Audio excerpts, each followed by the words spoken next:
Hoy, kamusta mga wrap-up tips? Magandang yaman sa inyo lahat. Sa video na to ay testingin natin ang aking ina-update na Alex 11 Pro dashboard.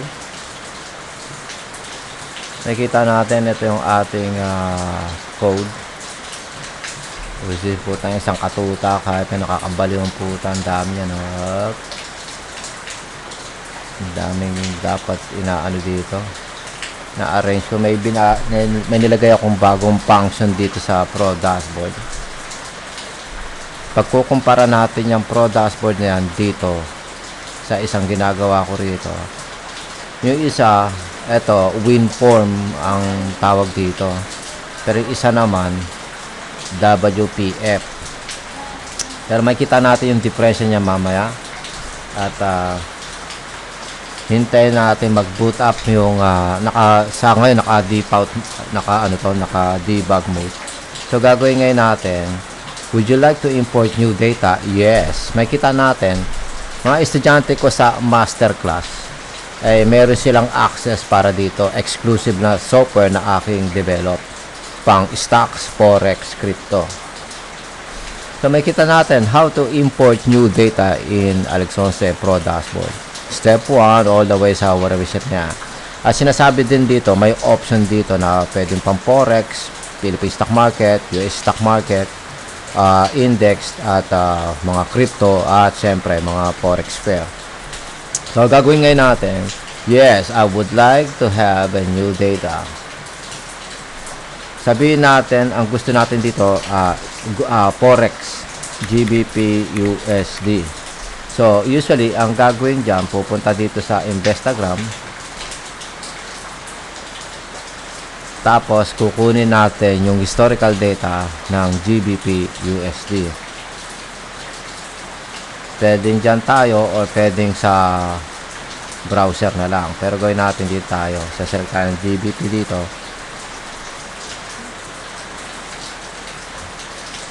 Isang tagal mag-load. Tangina kasi umuulan na naman sa Pilipinas. Hayop yan. Sa tuwing umuulan sa Pilipinas, everywhere you go, tangina laging sira yung internet connection mo pag umuulan ng puta. No, ang tagal mag-search ng puta. Puntaan na lang nga natin yan dito. Ito yung GBP. Kunin natin. Pupunta tayo sa historical data. At kukuha tayo ng pang isang buwan na transaction at ikakopy natin yan. Pagkakopy ngayon natin yan dito sa ito, tagal naman nito tang ineng yan, so lalagay natin import, extract, calculate, and then chart. At may kita ko na yung mga auto detection, prediction, projection o forecast dito, mga very important things ay naandito na sa aking Pro dashboard. Makikita natin mga dedicated na function and features na hindi mo basta makikita sa traditional chart. At may mga kung anong klaseng function of features yan, tulad nito. At pwede mo lakihan, liitan, whatever, blah blah blah blah. So, yun yan. Yung mga dinedetect, predict, project mo o yung pag-a-analyze mo. Meron tayong MACD dito. Ngayon, meron din mga kung ano nung klaseng function features ito, katulad nito. Tapos, statistic. Kaso, disable yata natin. Okay. Meron din statistic. Tapos, may mga support and resistance level yan. Tapos, yung world market natin, which is tinanggal. Oh, nako. Patay tayo dyan. Ulitin natin. Nag-error. Kinancel ko na kasi yan itong Bitget na website. Kaya nag-error. So, double check uli natin. At pag-import tayo ng bagong data uli, which is nakopy na natin sa clipboard. Import. Tapos extract, calculate, and then chart. So, may kita natin, may kung anong klaseng mga function, katulad itong recovery function na to. At itong account ledger, leverage, yung estimation. May kung anong klaseng function. Tapos, pag Philippine stock market, meron tayong pang portfolio manager. at kung ano pa laman nito. At makita natin dito, ayan. Meron tayo niyan, meron tayo nito. Meron din tayo tungkol sa 52 weeks na usapan. Ayan, makita natin kung ano yung record niya, which is babaguhin mo lang, mag-e-enter ka ng mga value dito. At yung pips meter, tapos yung snapshot, tapos yung MA20 true moving averages, at meron din tayong built-in calculator. Itong calculator na to, parang katulad lang nitong Alexose, kumaga yung updated version ng Repapix calculator. At meron tayo dito tungkol sa okay, yun pala. Meron tayo tungkol sa pinag-uusapang threshold, 52 weeks, tapos whatever set na Alexose guidelines. At meron din tayong function dito na ganyan. At meron tayong regular calculator at saka calculator pang forex. So habang nag-a-analyze ka kunyari ng geto, may TA dito, pwede kong tignan yun dito, diba? At the same time, yung pinakabagong nilagay ko dito, itong MA5 na formulation. So i-click ko lang ito, magka-auto-complete yan. So sabihin na natin meron tayong buray natin dito. Hindi ko lang malaman ba't hindi nabubura dito. Dapat nabubura yan. So sabihin natin 10 lot ang binili natin. 10 lot. So may kita ngayon natin ang total fluctuation daw ay 105 pips. Sabi na natin nabili lang natin ito ng 1.3650. Automatic magko-compute yan. So naghintay tayo na makailang araw, kunyari umabot dito sa day na to, bumili tayo ng 10 lot. Tapos syempre 3650 pa rin. Kumbaga hinihintay mo ng 5 days. Kumbaga ito yung MA 1, 2, 3, 4, 5. Hinold lang natin doing short term investing. So may kita ngayon natin dito, automatic sinasabi dito sa may MA1 panalo ka ng $80. Pero yung naghintay ka ng within 5 days, talo ka pa ng $12. So parang ganun yun. So ngayon, habang ina-analyze mo yun, pwede mo nga tignan dito kung ano nangyayari, kung ano yung mga function feature. Ngayon dito may kita natin may 20 na moving average at candlestick, at pwede rin natin lagyan niya ng other function katulad ng MA5, 10, 20. Diba? Yan, may MA5, MA10, 20, whatever. So, kung titignan ngayon natin dito sa chart yan, kunyari, eto, trading view, which is ang tagal naman. So, nakikita yung idea na keso, okay, mag-update, kinaka-copy and paste yung historical data sa Instagram. So, kukunin uli natin yung historical data, this time, historical data naman ng BTC. BTC. Okay, crypto. Pero, ang tagal naman mag-load yan. Kunin na natin dito. So, ito yung BTC. Kuha tayo ng at least pang isang buwan na transaction. So, BTC yan. Copy natin. So, this time, by default, nakaselect ito sa Forex. Pero gagawin natin, i-include na iano natin. Dito tayo sa index. Kasi, may nakalagay na dito kung saan ka mag-e-enter. So, usually, pagpunta mo dito sa Instagram, lalabas ito, pupunta ka dito sa historical data, tapos kukuha ka ng at least pang isang buwan na transaction, at ikakopy natin yan, tapos nakaselect na tayo sa index para sa forex. So crypto, import, extract, calculate, and then chart. So may kita ngayon natin itong MA5 natin. Pag click natin dito, magko-compute na ngayon yan. Okay, so may kita na lang natin dito, halimbawa na lang, nabili mo ito ng 104,050, 104,300. So pinapakita dito, panalo ka sa points, lalagay natin 0.5. So magbabago dapat yung gain yan, 104,300. So, panalo ka ng $69 yan. Pero kung naghintay ka ng MA 1, 2, 3, 4, 5. So, lalagay ngayon natin dito 0.05. At ito pa rin yung average mo. So, pinapakita natin, ito yan.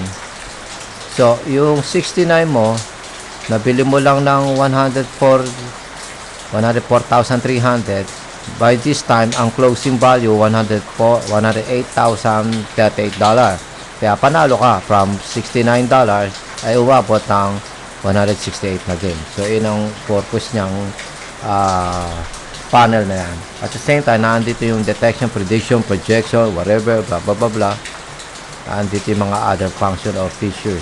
Pero number 1 na top priority namin yan sa under Alex Once Online Masterclass ay yung tungkol sa may TA panel dahil lahat ng mga computation, estimation, calculation, detection, prediction, projection ay naandyan na, aka forecast. So, may kita natin sa may dashboard number 1, GBP. Dashboard number 2 ay BTC. Ilagay naman natin ang gold. Okay, so kukunin natin yung gold. So usually, pwedeng dyan pwede natin hagalapin dito yung gold or pwedeng kunin ko na lang mo sa website. Kukuha tayo ng isang buwan na transaction. Tapin natin yan. So, import, extract, calculate, and then chart. So, makikita kayo natin dito, pagkikita natin to tungkol sa gold, ang laman. Kung malaman bakit hindi mabura na maayos, so dapat nabubura yan. So, sabihin na lang natin, nabili mo yung gold ng 3,300. Bumili ka ng 1 lot lang. Matapos ng MA 1, 2, 3. Okay. So, ito yung MA 1, 2, 3. So, meron kang biniling 1 lot. Ito pa rin average mo, 3,300. So, within 3 days, yung $12.59 mo, panalo na ng 49. Pero sabihin na natin, hinold mo pa rin yon hanggang MA 5, which is dito. So, lagay natin 1 lot. At ito na yun. So, from 12.59, nag-gain ka ng 49, tapos bumagsak yung game mo sa 36 na lang.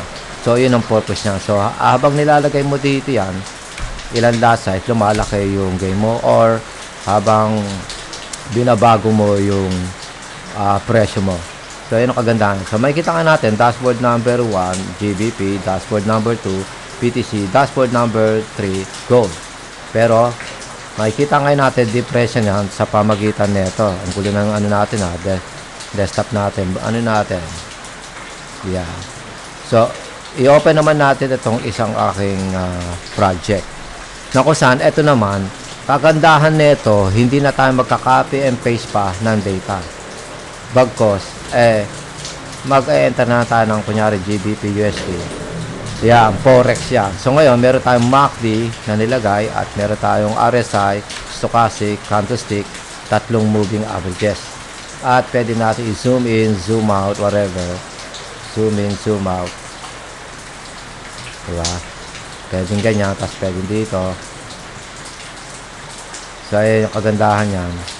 So, meron tayong 5 moving averages dito. MA5, 10, 50, MA5, 10, 20, MA 100 at MA 200. At ito yung ating stochastic, RSI, MACD. So ngayon, kung gusto kong palitan ito, pwede natin gawin kunyari JP Morgan.US US stock market ito. So lalabas dito yung JP Morgan. Diba? Ngayon, kung gusto natin, kunyari, BDO, Philippine Stock Market, PSE, lalabas yung presyo ng BDO. Okay, gawin natin, JFC, Jollibee Food Corporation, PSE, lalabas din dito. Ngayon, kung lalagay natin, BTC, PAC, US yata yun. Okay. So, lalabas dapat dito yung BTC. Ilang mukhang nag-e-error. Ayan, okay. Ito na yung BTC mismo. At yun nga lang, parang hindi ko yata makita yung ayan, makikita natin dito yung presyuhan. Parang hindi ko yata makita yung ayan, parang mali yata itong ano to. Hindi pa pwedeng 49. Okay, so mali itong nakalagay natin. Kinakala lang natin malaman kung ano yung ano yan. Pero sabihin natin gold naman, gold. So kinakala lang malaman, mailagay ko sa listahan dito yung mga code. So may kita ngayon natin dito, yung gold daw, ganyan preso. Parang mali yata ito nakukuha nito. Pero sabihin natin, Euro, USD, Forex.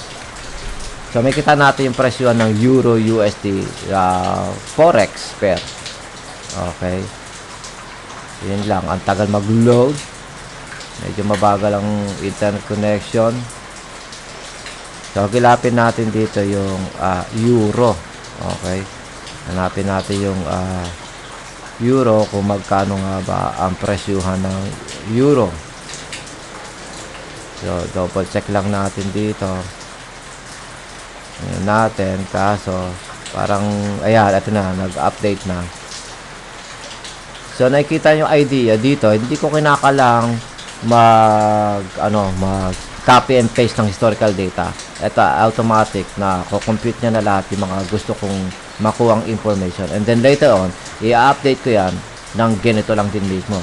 Ngayon imbis na sana magka-copy and paste pa ako ng historical data dito, mag-e-enter na lang ako ng pangalan dito. Kunyari, gold. Basta pangalan na lang. Wala na yung kung may getong klaseng parang acronyms. Parang kunyari, geto, MRC, PSE. So, Philippine Stock Market ito. Tingnan natin kung gagana nga ng matino yan. So, dapat lalabas dito, MRC. Diba? Ang tagal naman mag-update, bagal ng internet connection ngayon, umuulan mga rep episode. So dito maglalagay na ako kunyari BTC o whatever set na forex pair, lalabas na agad. Nga lang ayaw lumabas dito. Mukhang mali yung code natin, ulitin natin yan, mali yung code natin doon. So tignan ngayon natin dito yung dapat, kasi ito ito dapat yata yung code ng gold CMD. Double check natin kung ganyan nga yung Federal Index o whatever. Kunyari katulad ng US 30. Pero hindi ko pa natatry yung US 30 dito So, gold, CMD. Tingnan natin kung sasakto. Dapat lalabas talaga dyan gold. Wala talaga. Kinakailangan malaman ko muna yung tamang code para later on yung mga tamang code na yon i-process ko na dito. I-ano ko na siya dito. I-ano ko na i-re-register ko na agad dito. So may kita ngayon natin dito. Ito yung ginagawa pagpo-program. So ito yan. Bawat isa niyan nakikita ko kung nasaan yung dapat kong baguhin, whatever, blah blah blah blah. So may kita ngayon natin dito. Kunyari na lang GBP. Pwede kong palitan yung duration yan. Teka, parang mali, hindi lumabas Pero ito, well-developed na to. Well-developed na. Wala na akong ginagawa dito, kundi upgrade dito, upgrade na lang. Isang upgrade pang kinakailangan kong gawin dito, which is dito. Mag-enter na lang tayo ng code. Lalabas na siya automatically. Hindi na tayo magka-copy and paste pa ng kung ano. So, gawin natin USD CAD. Double check natin. Okay, ba't nag-e-error? Patay tayo dyan. Malaman ba nag-e-error? Gumagana naman kanina. O baka tapos na yung API calling ko. So, eto kasing software na to connected sa paid API.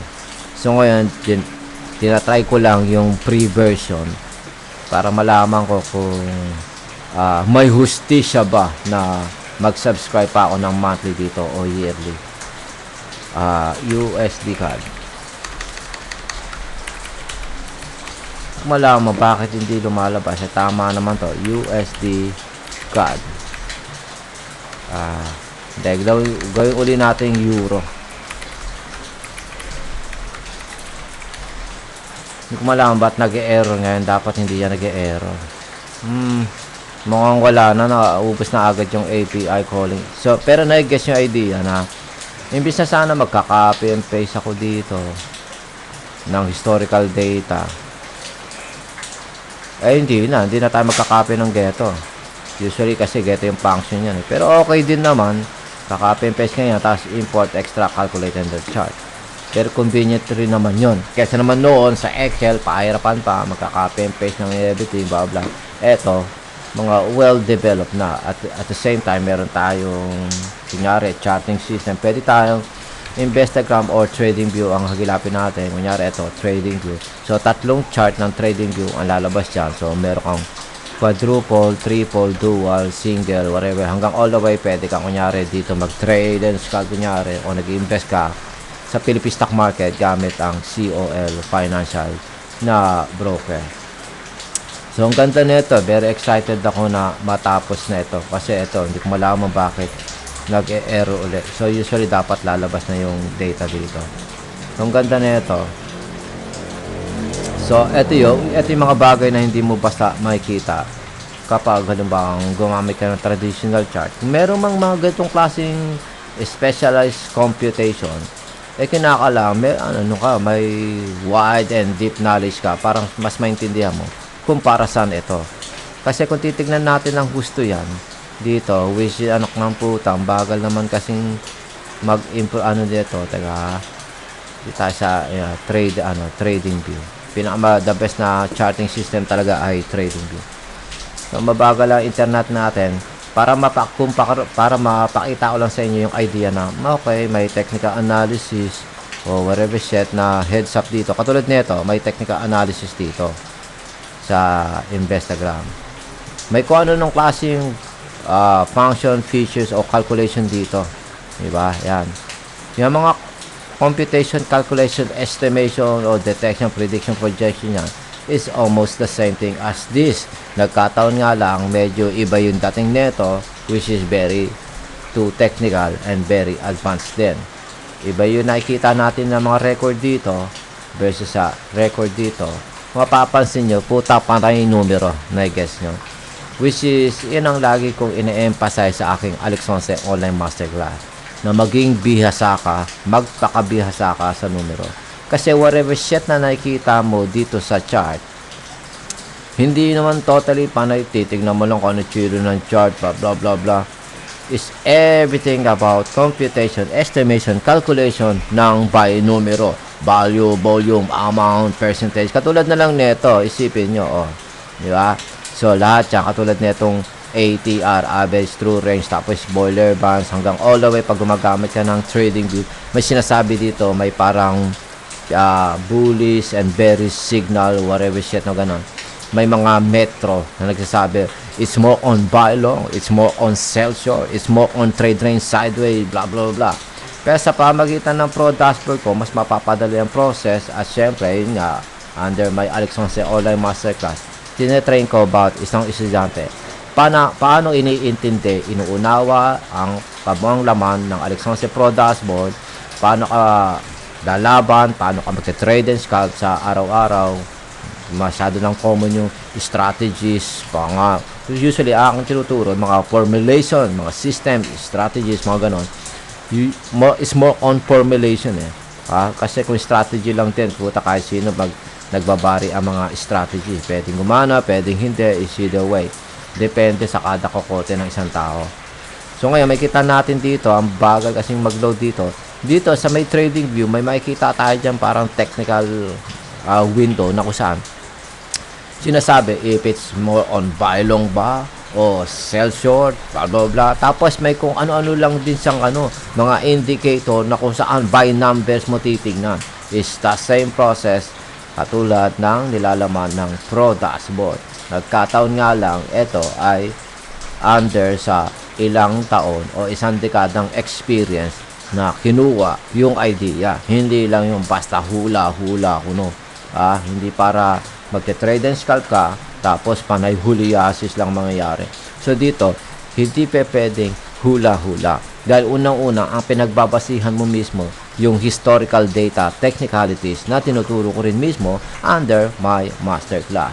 So, tinuturuan ko kada estudyante, gamit man yung Pro Dashboard ko, at all the way sa, tinuturuan ko rin sila kung paano ka gagawa ng sarili mong historical data o dashboard sa Excel. Katulad nito. Ito yung historical data na kinuha mo kuno dito sa Instagram. So makita natin, ito yung historical data ng Instagram, di ba? Pero sa akin, under my Pro dashboard, ito yung historical data. Habang dito, pwede mo pagkumpara yung by day, by hours, or whatever. Pwedeng single chart o kaya pwedeng dual chart. Kunyari, dito, tinitingnan mo pang 1 day, tapos dito, tinitingnan mo kunyari ng pang 1 week. O kaya maaaring dito, tinitingnan mo pang 1 week, tapos dito naman yung MA, pang isang buwan. So, ganyan ginagawa yung technical analysis, di ba? Ilan lang sa mga way yan ng technical analysis. So, i-analyze mo siyempre na maigi, paano diskarte dyan. Habang tinitignan mo kung ano yung transaction, maglalagay ka ng whatever sa mga indicator mo, katulad ng MACD, RSI, stochastic, blah, blah.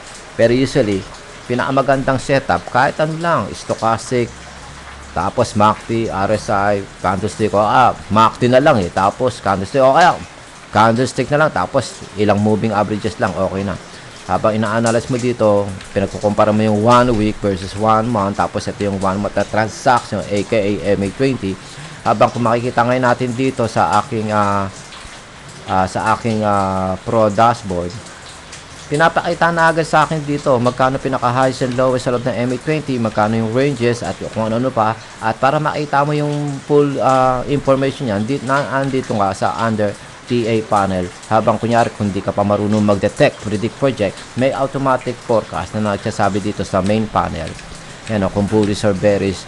At pag marunong ka na tungkol sa may mga moving averages, ito na yung mga iisipin mo. Habang pwede mo rin isipin yan, na halimbawa nandito ka, TA panel ka, ito yan, di ba? So kung matutus yung mga laman nito, halos katulad lang din ng laman din dito. Kumbaga naka-loop lang. Yung halos laman nito ay naka-loop lang dito.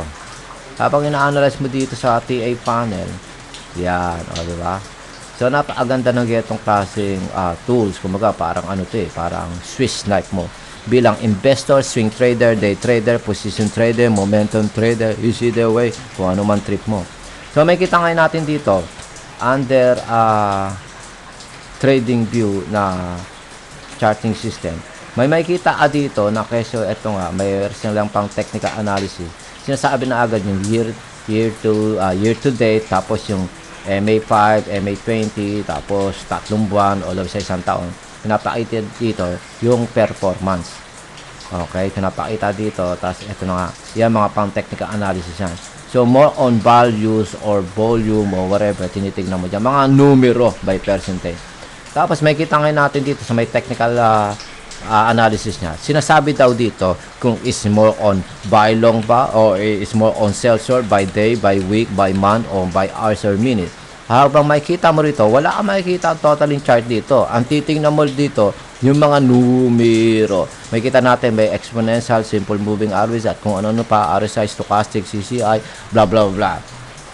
So ngayon, optional lang na gumamit ka ng kung anong klaseng pero usually ito, meron tayong RSI, stochastic, CCI, ADX, meron tayong awesome oscillator, momentum, MACD, at kung ano pa. Pero usually, pwedeng naman RSI, stochastic, MACD lang, tsaka candlestick, tsaka moving averages. O kaya pwedeng RSI lang, tapos mga moving averages. O kaya MACD lang, tapos moving averages. O kaya pwedeng candlesticks lang at mga moving averages. So dito, pag sinasabi natin by day, ganyan daw ang record, by week, by month, at pag sinasabi natin sa loob ng ilang oras o minuto, nagbabago yung kanyang signal.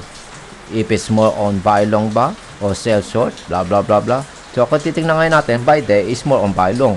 By week, which is MA5, more on buy long. Pag MA20 is more on buy long daw kuno. Ngayon, bahala ka sa buhay mo kung paano mo i-analyze yan, diba? So may kita nga natin, isang katutak, katulad niya, may Fibonacci pa rito, bubble lang. So, mapapansin mo, wala naman totaling chart dito, kundi binibigyan ka lang ng some kind of gauge dito na kung ano ang suma total noon, di ba? Habang, kung titingnan natin, yung the rest ng mga pinagsasabi dyan is almost the same thing. Katulad ng mga pinagsasabi dito, panay numero, panay porsyentuhan. Panay numero, panay porsyentuhan. So, na-guess nyo. Kaya, ang gandang bagay yung ito. So, ngayon, Never ever mong maintindihan, matututunan nito kung hindi ka naman totally nag-aral sa akin man o sa ibang tao. Kasi nag-aral ka man sa ibang tao, lalo na sa akin, kung hindi mo naman totally naintindihan to, walang kwenta. Na-guess mo. Kumbaga, sa iba ka mag-aral o mag-aral kayo sa akin, mas mag-guess nyo ngayon kung ano ibig sabihin nito. Bakit mo kinakailangan malaman, matutunan all the way sa mamaster. Ano nga ba use and purpose benefits nito? Ngayon, kung gusto mo matuto na mga itong klaseng kagaguhan, ng mga pinagsasabi ko dito, come and join my fucking online masterclass dito sa aking official financial Facebook page. Alex Once Business Management Consultancy na ang tagal naman na mag-load. Tangin na kasi yung buwila kasi, mga repa pips laging ganun, kahit sang kalupalop, tangin na pag umuulan, lagi ang hina ng internet sa Pilipinas talaga. Tangin na, lagi yung style pang mahirap ang puta. So, na-guess yung idea, ang ganda na ito. Tapos ito, may mga ano klaseng function o features na ito, mga special, mga ilan lang sa mga function o features. Diba? So, yun yan. At syempre, may kung ano klaseng ano yan, pwede ko maglagay ng triangle, pwede mong i-zoom in, zoom out, whatever, blah, blah, blah. So, pag dina-double click mo yan, tapos ito nga, bawat chart na yan ay may mga functional features o may extra mga whatever set na anik-anik yan dyan. At all the way dito, ito, tinatawag dito, percentage ratio technicalities, na kung saan, pagkukumpara mo yung positive and negative percentage ratio, which is ito yung positive percentage ratio, at ito yung negative percentage ratio, habang naandito yung candlestick mo na i-analyze mo, andito yung candlestick na i-analyze mo all the way sa yun nga, try mo i-detect, predict, projection sa pamagitan ng pagko-compute mo ng MACD, mga moving averages, tapos ito mga pinagsasabi dito ng mga function features, ano ba yung difference ng highs and low, ano nga ba sa matotal na flow o momentum ng highs and low, open and close, total difference katulad ng change, di ba? At sinasabi rin dito sa may pips meter, ilan ba yung panalo sa pagkakatalo sa loob ng MA20, ano average gain, average loss, blah blah blah, magkano na depreciation value, hanggang all the way na makarating ka na dito sa mismong main TA panel. Initially, dito ka pupunta sa may main panel para malaman mo if it's more on bounce back or bounce play sa loob ng MA5 man o MA7 o MA20. Pero usually, nandito ka sa may TA panel, may kita mo na agad dito sa A, B, C, diba? Ito yung daily forecast kapag hindi ka pa marunong na mag-detect, predict, project mag-isa mo, habang nandito na rin yung tungkol sa may price frequency na SMA, WMA, kung bullish or bearish, sinasabi agad dito. At ito yung nagiging trend, flow, o market structure, the whole MA20, sinasabi kung ano yung nagiging trend, ano nga mga averages na nangyayari. So, na-guess nyo, kung gusto nyo matuto pa ng much advanced knowledge, katulad ng pinagsasabi ko rito, come and join my fucking online masterclass. Yun nga lang, sa ngayon, ang offer ko kung sakali, up to 2 months lang, kasi tutusin, halos wala naman akong panahon na para magturo pa. Pero syempre, nahanap-hanap mo magturo, at iba pa rin nagtuturo. Kasi magte-trade and scalp lang ako mag-isa ko, blah blah blah, di ba? So ngayon ako, nag-aagila pa ako ng mga high-end na estudyante. Nasa kung saan, para nasa ganun, hindi naman masayang yung ating skills. Gusto kong ipamahagi ito sa mga taong talagang tunay, more than dead serious, na nais na mag-aral under Alex Once Online Masterclass. Ngayon, kung gusto mo mag-avail nito, di bahala ka sa buhay mo na i-message mo ko, i-call mo ko dito sa aking Facebook page para malaman natin kung ikaw ba ay well qualified na makapasok sa aking Alex Once Online Masterclass. Mag-value ng time.